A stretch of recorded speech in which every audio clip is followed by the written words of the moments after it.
कैसे हैं आप सब? मैम बढ़िया, आप सुनाओ मैम। मैं भी अच्छी हूँ, आज कल से बेहतर हूँ।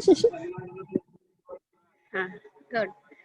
हाँ बेटा, कल हमने अपना चैप्टर फर्स्ट कंप्लीट कर लिया। आई होप आप लोगों को अच्छे से समझ भी आया होगा और आप लोगों ने क्वेश्चन आंसर्स वगैरह लिख भी लिए होंगे। क्वेश्चन आंसर्स भी हमने खूब अच्छे से डिस्कस किए हैं। आज हम सेकंड चैप्टर शुरू करने वाले हैं। ठीक है, मियां नसरुद्दीन। चैप्टर का नाम है मियां नसरुद्दीन, जिसकी लेखिका है कृष्णा सोबती जी। कृष्णा सोबती जी बताती है हमें कि ये उस टाइम की बात है। पहले हम उनका थोड़ा सा लेखक परिचय पढ़ेंगे, उनकी जीवनी के बारे में पढ़ते हैं। किसके बारे में? कृष्णा सोबती जी के बारे में। सॉरी, गलत पेज खोल गया है।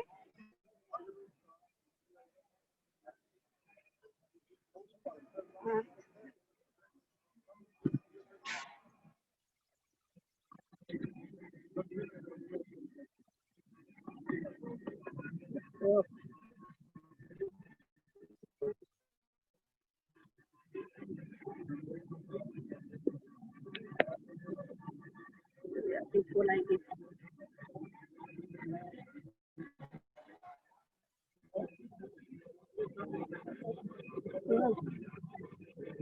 नहीं है बात को।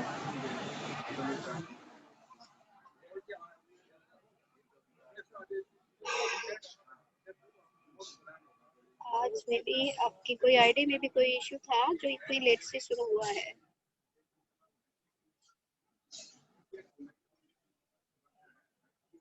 जी हाँ,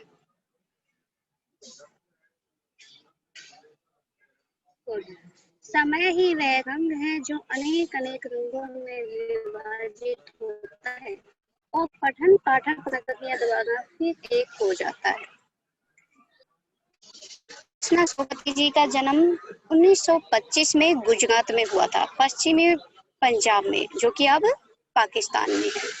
इन्होंने Varun Lohia, don't do this बेटा, आप कंसेप्ट पे ध्यान दीजिए, हरकतें मत कीजिए। तो उनका जन्म 1925 में हुआ था गुजरात में, पश्चिमी पंजाब के में हुआ था, जो अब पाकिस्तान में। प्रमुख रचनाएं कौन कौन सी उनकी? नामा, दिलो दानिश, ए लड़की, समय सरगम, दाग से बुछड़ी, मित्र मर जानी, बादलों के घेरे में,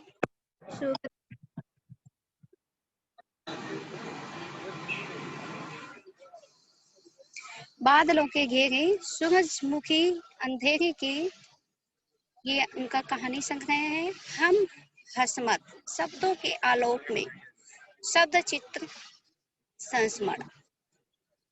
उनको प्रमुख सम्मान कहाँ से मिला? साहित्य अकादमी सम्मान मिला, हिंदी अकादमी का सलाहकार सम्मान मिला और साहित्य अकादमी की महत्तक सदस्यता सहित अनेक राष्ट्रीय पुरस्कार भी इनको मिले। यानी कि ये इतनी अच्छी राइटर थी, इतनी अच्छी लेखिका थी कि इन्होंने अपने लेखन जगत में इतने सारे पुरस्कार भी हासिल किए हुए हैं। हिंदी कथा साहित्य में कृष्णा सोबती की विशिष्ट पहचान है, यानी कि उनकी अपनी एक अनोखी पहचान है। वे मानती है कि कम लिखना विशिष्ट लिखना है। यानी कि वो कहते हैं ना बेटा, सागर में गागर भरना, यानी कि छोटे में बहुत कुछ एक्सप्लेन करते ना। तो उनका यही मानना था कि कम लिखना ही उनकी विशिष्ट पहचान है। तो यही कारण है कि उनके संयमित लेखन और साफ सुथरी रचनात्मक ने अपना एक नित्य नया पाठक वर्ग बनाया है। उनके कई उपन्यासों, लंबी कहानियों और संस्मरणों ने हिंदी के साहित्य संसार में अपनी दीर्घजीवी उपस्थिति सुनिश्चित की है। उन्होंने हिंदी साहित्य को कई ऐसे यादगार चिन्ह दिए हैं जिन्हें अमर कहा जा सकता है, जैसे मित्रों, साहनी, हसमत आदि। ये उनके लेख हैं। भारत पाकिस्तान पर जिन लेखकों ने हिंदी में कालजयी रचनाएं लिखी, उनमें कृष्णा सोबती का नाम पहली कतार में रखा जाएगा। बल्कि यह कहना उचित होगा कि यशपाल के झूठा सच, राही मासूम रजा के आधा गांव के भीष्म सहानी में तमस के साथ साथ कृष्णा सोबती का जिंदगी नामा एक प्रसंग में विशिष्ट उपलब्धि है।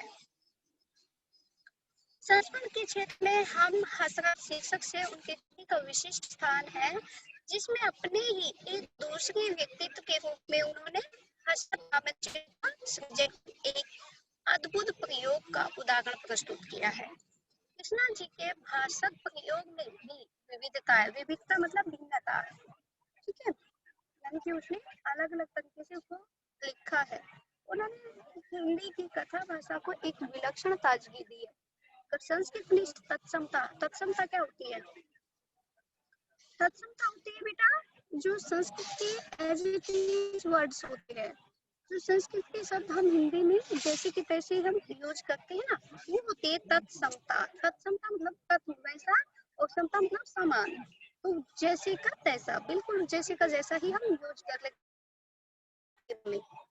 तो संस्कृत में तत्समता, उर्दू का बागपन, पंजाबी की जिंदा दिली, ये सब एक साथ उनकी रचनाओं में मौजूद है। मियां नसरुद्दीन शब्द चित्र हम हसमत नामक संग्रह से लिया गया है। इसमें खानदानी नानबाई, नानबाई क्या होता है? नानबाई बेटा होता है जो रोटियां बनाते हैं, ठीक है, जो रोटी बनाने का काम करते हैं उसको हम नानबाई कहते हैं। तो इसमें खानदानी नानबाई मियां नसरुद्दीन के व्यक्तित्व, रुचियों और स्वभाव का शब्द खींचा गया है। मियां नसरुद्दीन अपने मसीहाई अंदाज से रोटी पकाने की कला का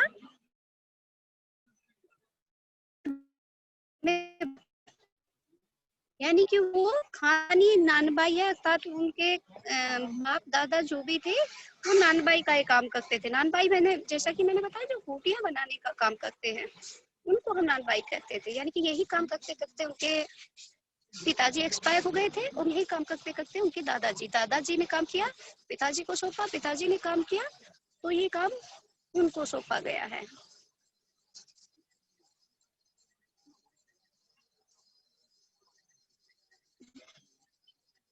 इस संस्मरण के क्षेत्र में हम हसमत शीर्षक से उनकी कृति का विशिष्ट स्थान है, जिसमें अपने ही एक दूसरे व्यक्तित्व के रूप में उन्होंने हसमत नामक चरित्र का सृजन कर एक अद्भुत प्रयोग का उदाहरण प्रस्तुत किया। सृजन मतलब उसको बनाया है, उसको तैयार किया है। कृष्णा जी के भाषिक प्रयोग में भी विविधता है, यानी कि उन्होंने जो भाषा का प्रयोग किया है वो भी विभिन्न भाषाओं का प्रयोग किया है, अर्थात उसमें भी उसकी भिन्नता है। उन्होंने हिंदी की कथा भाषा को एक विलक्षण ताजगी दी है। संस्कृत में तत्समता, उर्दू का बागपन, पंजाबी की जिंदा दिली थी, ये सब एक साथ उनकी रचनाओं में मौजूद है। मियां नसरुद्दीन शब्दचित्र हम हसमत नामक संग्रह से लिए गए, जिसमें खानदानी नानबाई मियां नसरुद्दीन के व्यक्तित्व, रुचि, स्वभाव का शब्द चित्र खींचा गया है।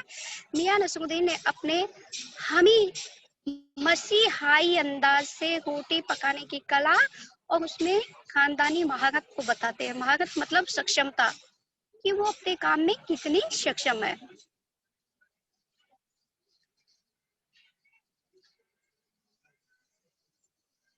वे हमें इंसान का भी प्रतिनिधित्व हैं। मैं काट रही हूँ यार।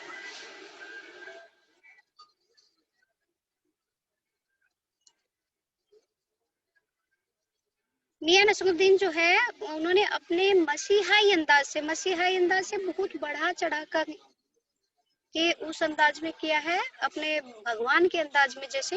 तो उन्होंने रोटी पकाने की कला और अपने खानदानी को बताते हैं। वो महारत मतलब कि मेरे खानदान में जो भी जिन्होंने भी ये काम किया वो बहुत ज्यादा अच्छे से सक्षम थे, वो अपने काम में पूरी सक्षमता से करते थे।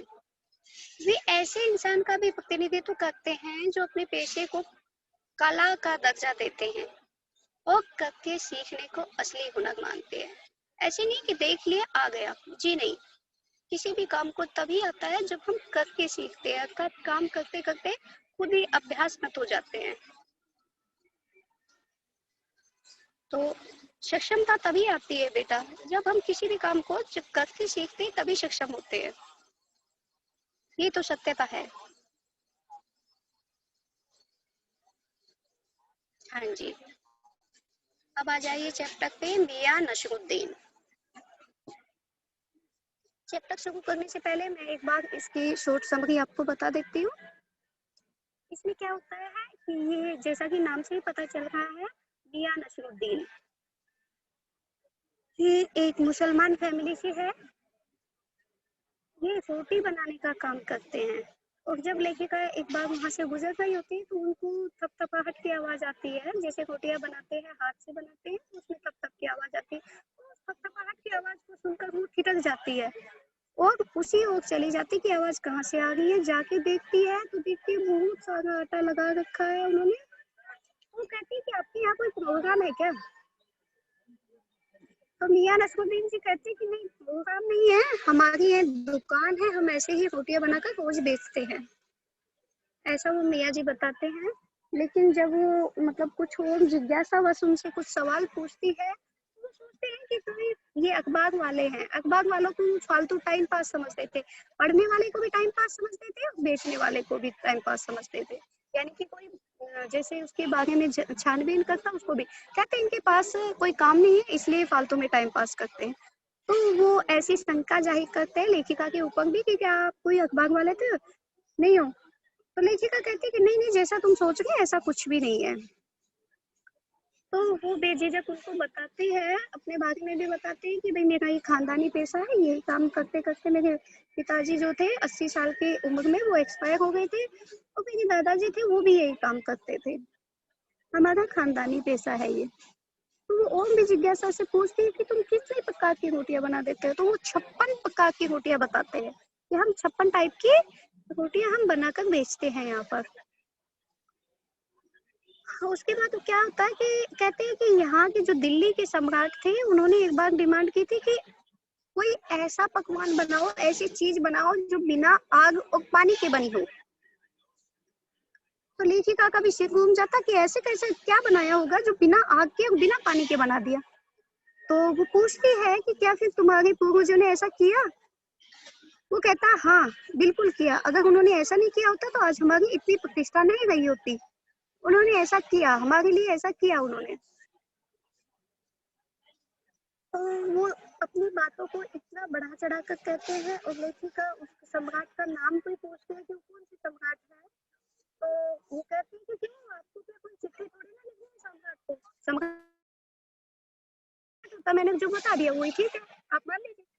इस तरह से वो अपने पैसे को बहुत ज्यादा बढ़ा चढ़ा कर बताते हैं लेखिका को, और सच्चाई वो इसलिए छुपाते हैं क्योंकि वो बहुत ज्यादा वो लगा के थे अगर सच्चाई बताते तो उनको पता चल जाता, इसलिए वो सच से मुकरते हैं और बस अपने आप में ही बढ़ा चढ़ा कर बताते रहते हैं। ठीक है, यही हमारी कहानी है, अब हम शुरू करते हैं। लेकिन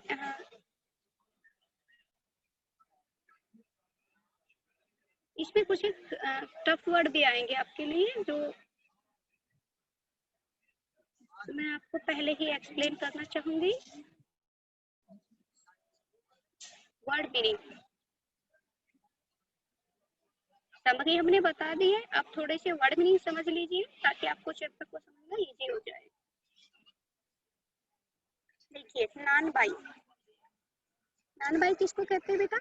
जो तरह तरह की रोटी बनाने बेचने का काम करते हैं उनको हम कहते हैं नान बाई। काइया, काइया होती है या चालाक व्यक्ति को कहते हैं। पेशानी, माथा, मस्तक, यानी कि पेशानी पर पसीना छूटने लगा तो ये माथे पर पसीना छूटने लगा। अखबार नहीं, पत्रकार, खुराफात, शरारतें जो कहते हैं ना, खुराफात मत कीजिए, यानी कि शरारतों पे ध्यान मत दीजिए। आपका ध्यान तो हमेशा खुराफात में होता है, यानी कि आपका ध्यान हमेशा शरारतों में होता है। इल्म, इल्म होती है जानकारी, ज्ञान, यानी कि विद्या। तो उसको वो अपनी लैंग्वेज में कह रही है क्योंकि मैंने बताया वो मुसलमान है, तो वो अपनी उसमें कह रहे हैं कि इल्म, ठीक है, यानी कि उनकी जो विद्या है, उनकी जो शिक्षा है, ज्ञान है, उसको इल्म कह रहे हैं। नगीना साज, नगीना जड़ने वाला। मीना साज, मीनाकारी करने वाला। रंग रेज कपड़ा रंगने वाला, जैसे हम साड़ियों वगैरह दुपट्टे वगैरह को कलर करवा लेते हैं ना, तो कपड़ा रंगने वाला, इनको डाई करवाते हैं जो। वालिद, वालिद कहते हैं पिता को, अपने फादर को। अख्तियार करना, अपनाना। मरहूस, मरहूम जिनकी मृत्यु हो चुकी हो, जैसे हम लगाते हैं ना स्वर्गीय, तो उसमें लगाते हैं मरहूम। मोहलत, कार्य विशेष के लिए मिलने वाला समय। लम्हा भर, क्षण भर। नसीहत, सीख। वजह फरमाना, ठीक बात कहना। वजह मतलब वजह है, वजह होता है ना, तो ठीक बात करना, ठीक ठीक बात कहना। शागिर्द, शागिर्द कहते हैं शिष्य यानी कि स्टूडेंट्स। परवान करना, उन्नति की तरफ बढ़ना, कहते हैं परवान चढ़ना है तो उन्नति की तरफ बढ़ना है। जमात, जमात कहते हैं कक्षा, श्रेणी, ठीक है, क्लास यानी कि। रुखाई, उपेक्षित भाव। तरेगा, घूर कर देखा। रुमाली, एक प्रकार की रोटी जो रुमाल की तरह बड़ी और बहुत पतली होती है, उसको कहते हैं रुमाली रोटी। जहमत उठाना, तकलीफ उठाना, कहते हैं ना कि आप इतनी जहमत क्यों की आपने, तो वो कहते हैं तकलीफ क्यों की।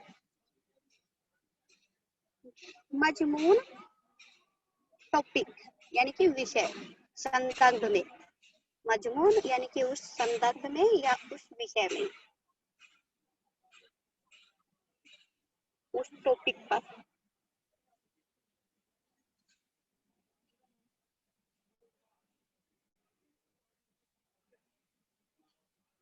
हाँ जी, आप चेक करके आ जाइए।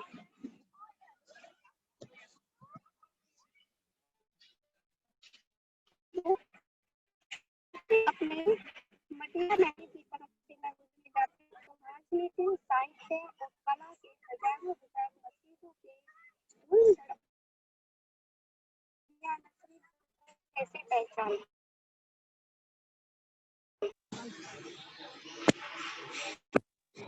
का भी टाइम होता है।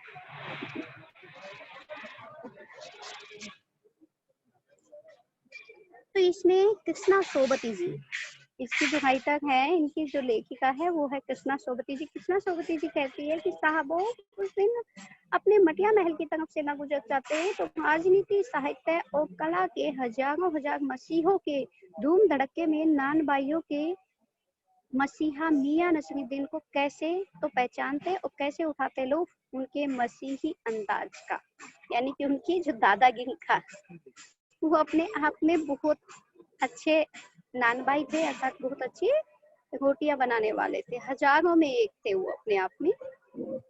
हुआ यह है कि हम एक दोपहरी जामा मस्जिद के आड़े पड़े मटिया महल के गढ़ैया मोहल्ले की ओर निकल गई। ये मटिया महल उस स्थान का नाम है, ठीक है, जहाँ से वो लेखिका जी जा रही थी, वहाँ का नाम है। तो वो कह रही है कि हम एक समय में दोपहर के समय में, यानी कि दोपहर में वो मस्जिद के पास से ही वहां से अपने मोहल्ले से, मटिया महल के उस मोहल्ले से निकल गई थी। एक निहायत मामूली अंधेरी सी दुकान पर पटापट आटे का ढेर सनते देख खिटके, यानी कि जो वो आटा लगा रहे थे बहुत सारा, क्योंकि दुकान थी तो वो बहुत सारा आटा लगाते ही थे, तो उसमें पटापट की आवाज आ रही थी, उसको देखकर वो रुक गई। सोचा सेवइयों की तैयारी होगी, पर पूछने पर मालूम हुआ खानदानी नानबाई मियां नसरुद्दीन की दुकान पर खड़े हैं। मियां मशहूर है 56 किस्म की रोटियां बनाने की। भाई हमने तो आज तक एक ही किस्म की देखी है, एक ही तरह की रोटियां बनाते हैं, तो वो बना रही 56 किस्म की रोटियां बना रही हैं। तो लेखिका कह रही कि जब मैं उस गली से गुजर रही थी तो मतलब आटे को पटापट पटापट की आवाज आ रही थी ना, तो वो उसको सुनकर रुक गई। उसने अपने मन में सोचा था कि सेवइयां बन गई है, लेकिन पास जाकर देखा तो उन्होंने क्या देखा कि खानदानी नाइब नानबाई मियां नसरुद्दीन की दुकान पर खड़े हैं, यानी कि वो खानदानी पेशेवर है, यानी कि उनके खानदान में यही पेशा करते थे वो लोग, तो वो भी यही पेशा कर रहे हैं। क्या पेशा कर रहे हैं? रोटियां बनाने का, जो कि प्रसिद्ध है। 56 तरह की रोटियां, यानी कि 56 टाइप की रोटियां बना दी थी। हमने जो अंदर झांका तो पाया मियाँ चारपाई पर बैठे बीड़ी का मजा ले रहे हैं। मौसमों की मार से पका चेहरा, आंखों में काइयां, भोलापन और पेशानी पर मंजे हुए कारीगर के तेवर। देखिए, मौसमों की मार से पका चेहरा, यानी कि उसने बहुत सारे मौसम देखे थे, यानी कि वो बहुत ज्यादा एज्ड थे, उम्र दराज थे वो। आंखों में काइयां, भोलापन, उसकी आंखों में जो कालापन था, ठीक है, यानी कि जो डार्क सर्कल होते हैं हमारी आंखों में, क्योंकि उम्र दराज थे, वो ज्यादा उम्र हो गई थी तो आंखों में काले घेरे भी आ गए थे। और वो मंझे हुए कारीगर के तेवर थे, यानी कि बहुत एक्सपर्ट थे अपने काम में, बहुत ज्यादा एक्सपर्ट थे। उनको देख के लग रहा था, उसके तेवर ही ऐसे थे कि वो अपने काम में बहुत ज्यादा एक्सपर्ट है। हम एक ग्राहक समझ मियाँ ने नजर उठाई। फरमाइए। जब वो लेखिका जी कहती है कि जब मैं उनकी दुकान पर गई तो उन्होंने सोचा कि कोई कस्टमर आया है, तो उनको कस्टमर समझ के उसने अपनी नजरें उठाई। झिझक से कहा, आपसे कुछ एक सवाल पूछने थे, आपको वक्त हो तो। जब लेखक ने सोचा था कि ये जो कृष्णा सोबती जी है वो हमारी कस्टमर है, उन्होंने कहा कि बोलिए क्या चाहिए आपको, ऐसे फरमाइए, बताइए। तो कहते हैं कि हमें आपसे कुछ सवाल पूछने हैं, अगर आपके पास टाइम हो तो। ऐसा कृष्णा सोबती जी कहती है। मियां नसरुद्दीन ने पंच हजारी अंदाज में सिर हिलाया। निकाल लेंगे वक्त थोड़ा, पर यह तो कहिए आपको पूछना क्या है। मियां नसरुद्दीन जी कह रहे हैं कि कोई बात नहीं, अभी मेरे पास टाइम तो नहीं है, लेकिन आप बताइए आपको क्या पूछना है, तो टाइम तो हम निकाल लेंगे। फिर घूक कर देखा,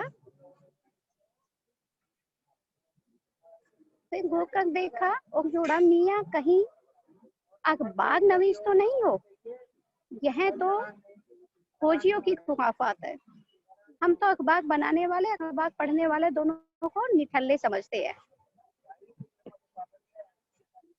जब लेखिका जी ने, कृष्णा सोबती जी ने उनसे पूछा, क्या पूछा, कि हमें आपसे कोई सवाल पूछने हैं,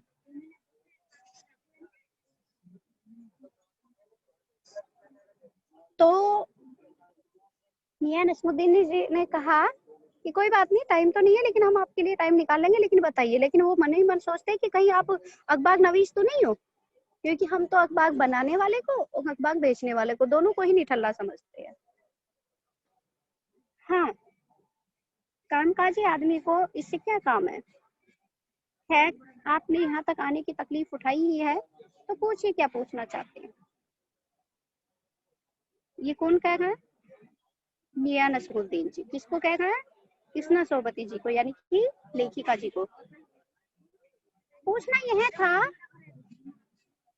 कि किस्म किस्म की रोटी पकाने का इल्म आपने कहाँ से सीखा।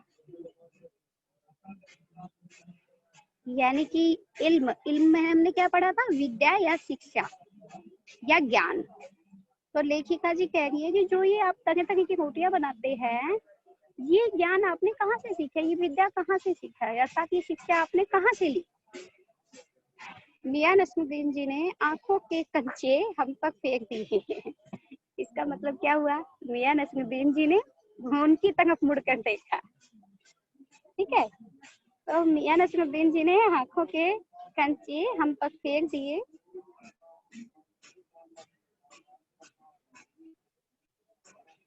फिर तगेक कर बोले, क्या मतलब। पूछी साहब, नान भाई इल्म लेने कहीं और जाएगा क्या, नगीना साज के पास, क्या आईना साज के पास, क्या मीना साज के पास, क्या मीना साज के पास, या रंगरेज या तेली तबोली से सीखने जाएगा। जब उन्होंने ऐसा कहा, किसने, कृष्णा सोबती जी ने, कि ये इल्म यानी कि ये ज्ञान आपको कहाँ से मिला, कहाँ से सीखा, तो उसने कहा था, उनकी तरफ चेहरे को घुमाया, उनकी तरफ देखा, उन रूप हुए कहा कि आपका मतलब क्या है? एक नान बाई का इल्म सीखने मैं क्या नगीना बनाने वाले के पास जाऊंगा, या आईना बनाने वाले के पास जाऊंगा, या मीनाकारी करने वाले के पास, या गफू करने वाले के पास, या कपड़ा करने वाले के पास, या तेल बेचने वाले के पास? क्या फरमा दिया साहब, यह तो हमारा खानदानी पेशा है। उसने कहा कि आप क्या पूछ रहे हो, ये तो हमारा खानदानी पेशा है। हाँ, इल्म की बात पूछिए तो जो कुछ भी सीखा अपने वालिद उस्ताद से ही, वालिद मतलब उसके पिताजी, तो हमने ये काम अपने पिताजी से ही सीखा। मतलब यह है कि हम घर से ना निकले कि कोई पेशा अख्तियार करेंगे।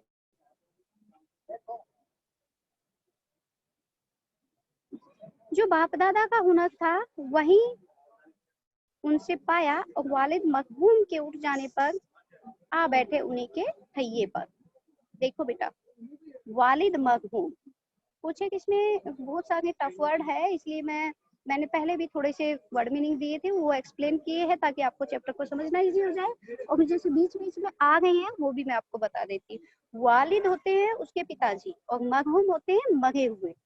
मरे हुए को कह रहे हैं यानी कि स्वर्गीय। तो वो कहते हैं कि ये जो हमारा काम है वो खानदानी काम है। मेरे बाप दादा का यही हुनर था, यानी कि उनका यही काम था, और हमने उन्हीं से सीखा है। और मेरे जो पिताजी थे उनके मर जाने के बाद मैं उन्हीं के ठैये पर बैठ गया, अर्थात उनके स्थान पर मैं आ बैठा। पहले यहाँ पर मेरे पिताजी काम करते थे, जब वो मर गए तो ये काम मैंने संभाल लिया। ठैया मतलब ठिकाना या स्थान, ठीक है।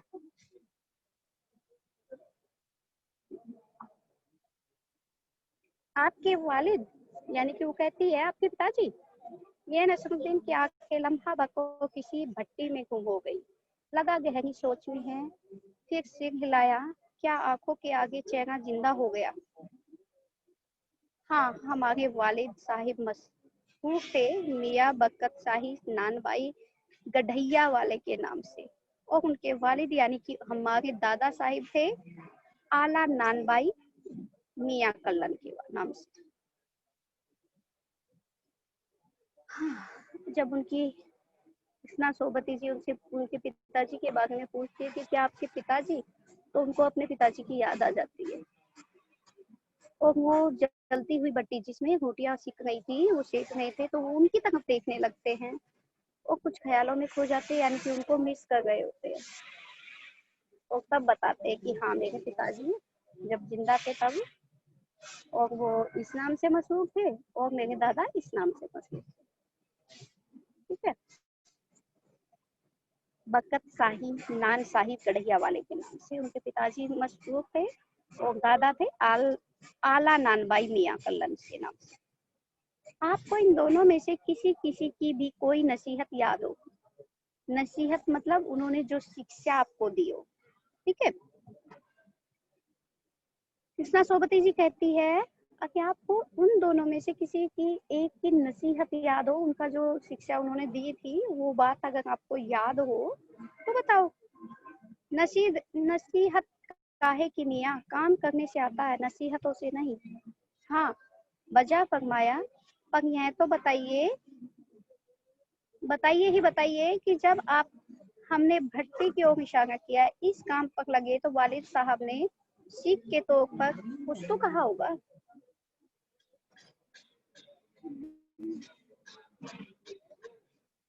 कृष्णा सोबती जी वो कहते हैं कि हमारा खानदानी पेशा है, तो वो कहती है कि कुछ तो नसीहत दी होगी उन्होंने, कि उसको शिक्षा दी होगी, तो कहते हैं कि शिक्षा से नहीं होता, ये तो सीखने से होता है, नसीहतों से नहीं होता है ये काम। तो कहते हैं कि कोई तो ऐसी वजह बताइए।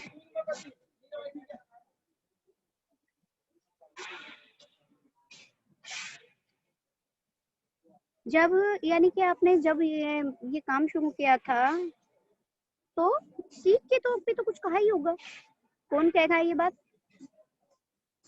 कृष्णा सोबती जी किसको कह रही है? मियां नसरुद्दीन को। नसरुद्दीन साहब ने जल्दी जल्दी दो तीन कस खींचे। किस चीज के कस खींचे? क्योंकि वो चारपाई पर बैठकर बीड़ी पी रहे थे। शुरू में ही आ चुका है, अगर आप लोगों का ध्यान हो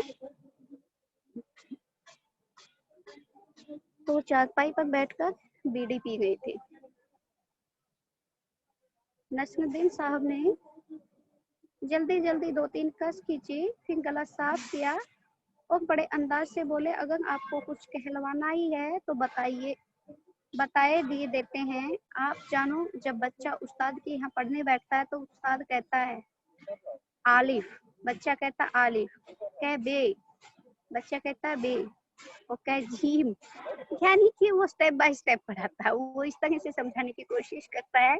मियां नसरुद्दीन जी अपने, जब वो कृष्णा सोबती जी उनकी शिक्षा के बारे में पूछती है तो वो बताने की कोशिश करते हैं कि बच्चा कैसे सीखता है। जब हम एक छोटे बच्चे को क्लास में बिठाते हैं तो वो बच्चा कैसे सीखते हैं, यानी कि स्टेप बाय स्टेप ही तो सीखता है। जैसे पहले यानी कि अल्फाबेट सीखता है या स्वर व्यंजन सीखता है, उसके बाद वो अक्षरों को जोड़ना सीखता है। तो वो इस तरह से समझाने की कोशिश करता है कि जैसे टीचर कहता कि ये क्या है तो वो वही करते हैं, फिर वो कहते हैं कि वो कर तो वही कहते हैं। इस तरह से उनको समझाने की कोशिश कर रहे हैं वो। तो इसी तरह से मैंने सीखा है।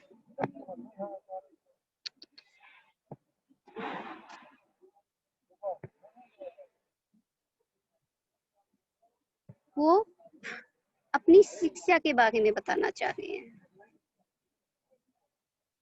ठीक है। हाँ,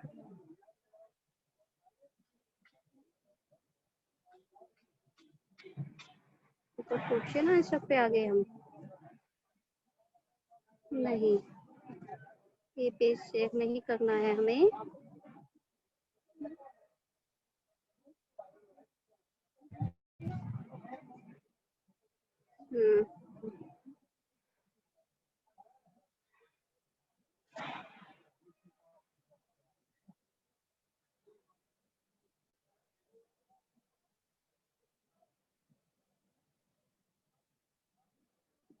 वो क्या ना है, वो वाला पेज कहाँ है?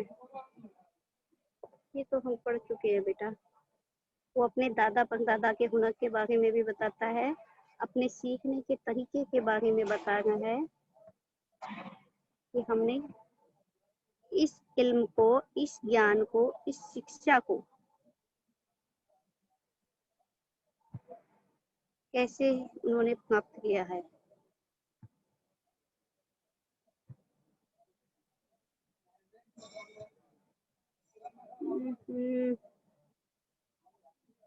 क्वेश्चन आंसर्स पे आ गए हैं। कहाँ गया ये अगला पेज?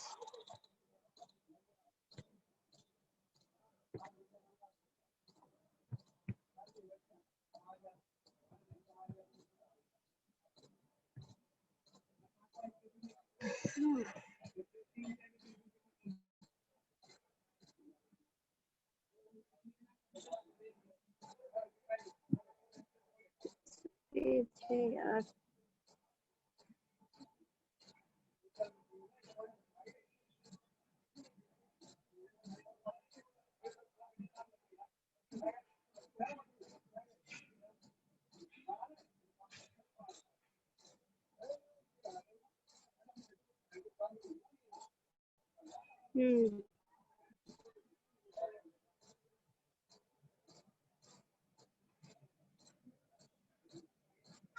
पेज नंबर 9, ठीक है।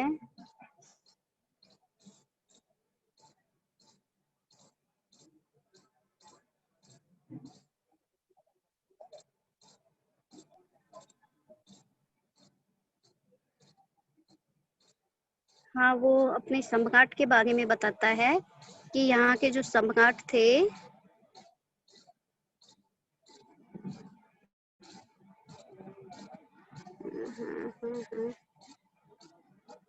कहाँ चला गया?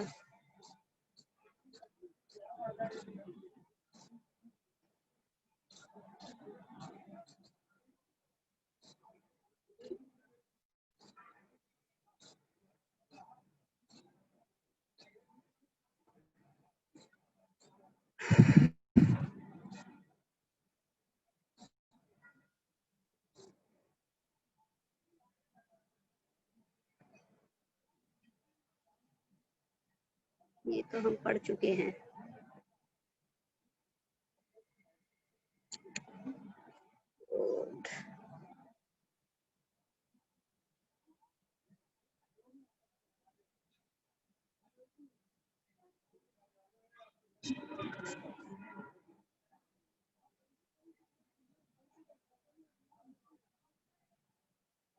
हाँ जी, वो सीखने के तरीके के बारे में बता रहे हैं।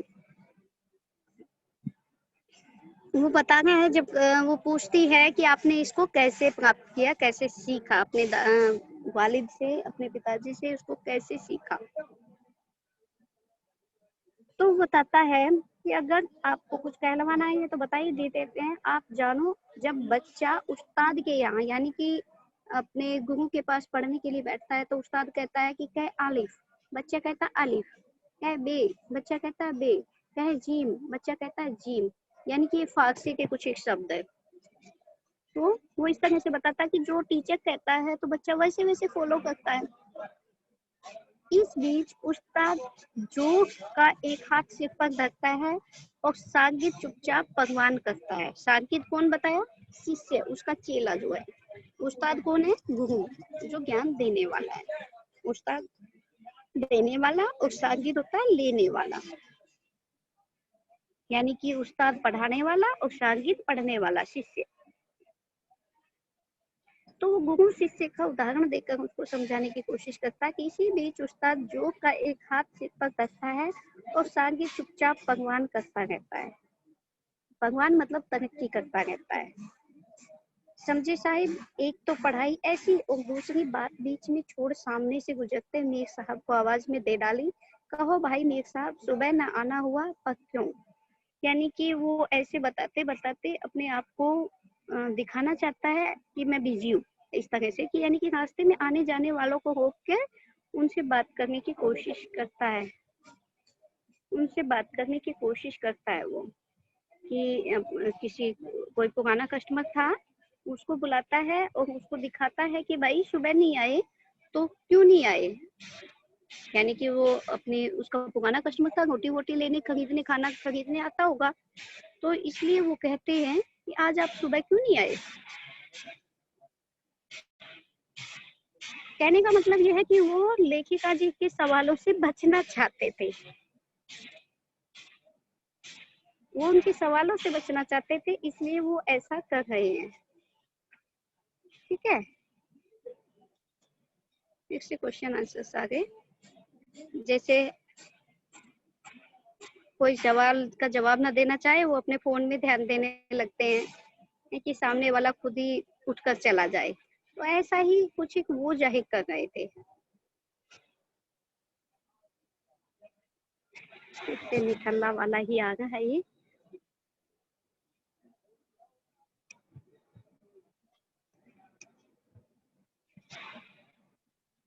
कहने का शॉर्टकट मतलब ये है कि अब वो उनके सवालों से तंग आ चुके थे और उनकी से पीछा छुटाना चाहते थे।